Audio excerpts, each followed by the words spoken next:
नमस्कार दोस्तों। जय श्री राधे कृष्ण। आपका अपने चैनल भजन कहानी में आपका बहुत बहुत स्वागत है।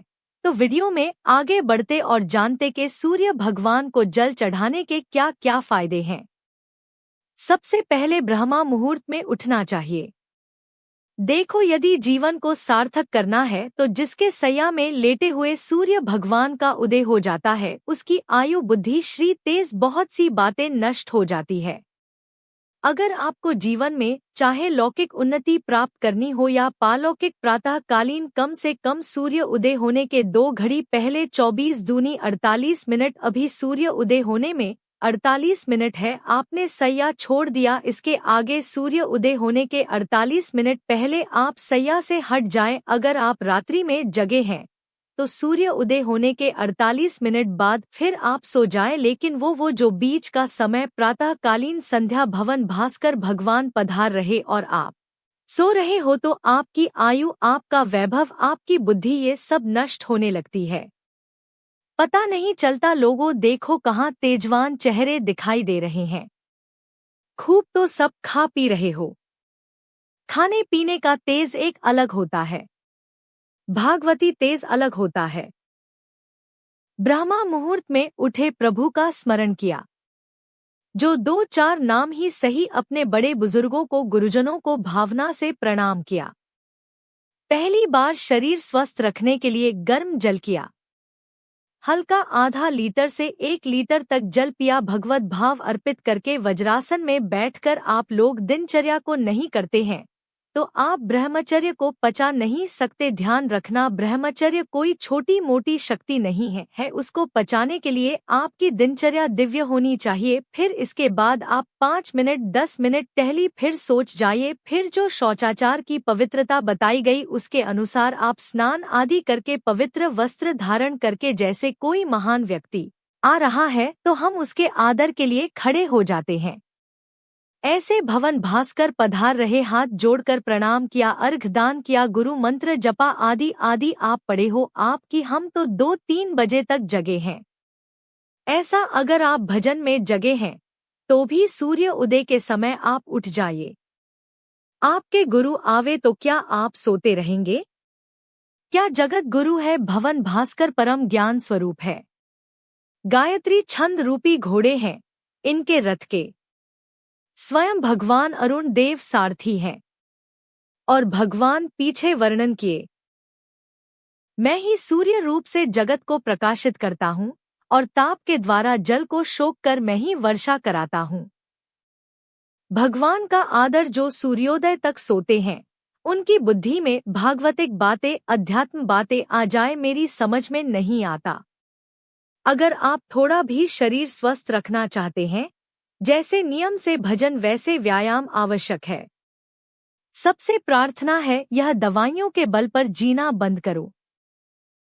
शरीर में जितनी आवश्यकता जल की है, अगर उतना नहीं जाएगा तो आपकी एसिड बनेगी, कुंसियां निकलेगी, कब्ज बनेगा, कई परेशानी हम साधकों को कहते हैं। कभी कभी जैसे पूछते हैं कितना जल पिया, अभी तो पिया नहीं। ये शरीर है, एक गाड़ी है, कोई सच्चिदानंद नहीं है उचित आहार, उचित जल, व्यायाम के लिए तो समय नहीं, और अभी 10 दिन बीमार पड़ोगे में फिर देखो आप कहते हैं समय नहीं। हमने अपने बीमार स्थिति की दिनचर्या को बताया, हित धाम की 2 बजे उठना जो आपको बोल रहे हैं, ऐसे ही दिनचर्या करते और 45 मिनट में आया, इसके बाद तुरंत प्रणाम करके वृंदावन की परिक्रमा, फिर आकर श्री जी की मंगला, फिर आकर 9 बजे तक गुरुदेव भगवान की सेवा में, फिर वहां से आकर श्री जी का श्रृंगार, भिक्षावत आदि 12 आए, 2 बजे तक कोई चाय कोई पानी, ऐसा कुछ नहीं, बाल भोग कुछ रहे ही नहीं। जिंदगी में 100 ग्राम दूध नहीं खरीदा कि भाई हम हमारा दूध बंद कभी नहीं, ऐसा पर कभी ऐसा महसूस नहीं हुआ मैं बहुत कमजोर हूँ। ब्रह्मचर्य को बचाने के लिए बहुत शरीर को क्रियाशील होने की आवश्यकता है, या तो प्राणायामों के द्वारा, आसनों के द्वारा। अब ना आसन है, ना प्राणायाम नाम है, ना व्यायाम है, और फिर क्या, कैसे भावना आपकी भगवत भावना बनेगी? तो एक प्रमाद स्थिति, एक छिन्न भिन्न खिन्न स्वभाव नहीं। बात अध्यात्म का साधक जो होता है, नवीन खिला हुआ कमल जैसा मुख, प्रसन्न तन, तेज विराज रामचंद्र कर का कोई असाध्य रोग, कोई बहुत वो बात अलग है नहीं।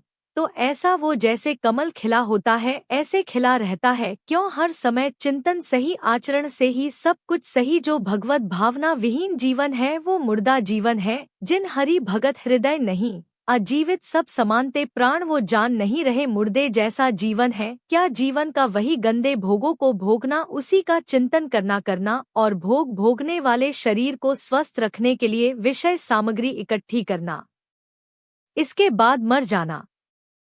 बोलो इसके अलावा और क्या है? ये बनाया वो बनाया वो बनाया, जरा सा हिला पूरा का प्रांत नष्ट हो गया।